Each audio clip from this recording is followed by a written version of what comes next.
కోటబొమ్మాలిలో ఓటర్ల జాబితా ప్రత్యేక సమగ్ర సవరణ ప్రక్రియపై మంత్రి అచ్చెన్నాయుడు పార్టీ నాయకులకు దిశానిర్దేశం చేశారు.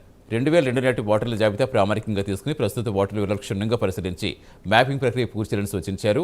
నిమ్మాడ క్యాంప్ ఆఫీసులో నిర్వహించిన సమావేశంలో క్లస్టర్, యూనిట్, బూత్ ఇన్ఛార్జీలు బిఎల్ఏలతో సమీక్షించారు. బిఎల్ఓలు, బిఎల్ఏలు సమన్వయంతో పనిచేసి ఓటర్ల జాబితా సవరణ ప్రక్రియ విజయవంతం చేయాలని పిలుపునిచ్చారు అచ్చెన్నాయుడు. అడగడానికి లేదు, అది మిస్ అయిందంటే చాలా పెద్ద ప్రమాదం. ఇప్పుడు కానీ మనం 100% పాత ఓటర్ లిస్ట్ ఈ ఓటర్ లిస్ట్ కి మ్యాపింగ్ చేస్తే, నిన్న కలెక్టర్ నాకు ఫోన్ చేసి చెప్పారు, మన జిల్లాలో 86% మ్యాపింగ్ అయింది.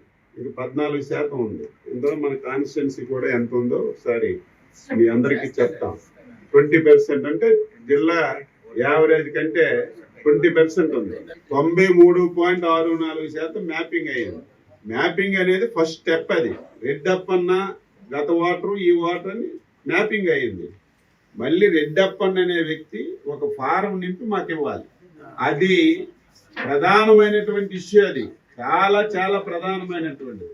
మీకు ఫారం ఇస్తారు, మ్యాపింగ్ అయిన తర్వాత నీకు ఫారం తెచ్చిస్తారు, ప్రింట్తో వస్తుంది. అది మీరు నింపేసి మళ్ళీ ఆ ఫారం మాకు ఆఫీసర్కి ఇస్తే ఆయన ఆన్లైన్ చేస్తేనే మీ ఓటు ఓకే అవుతాయి.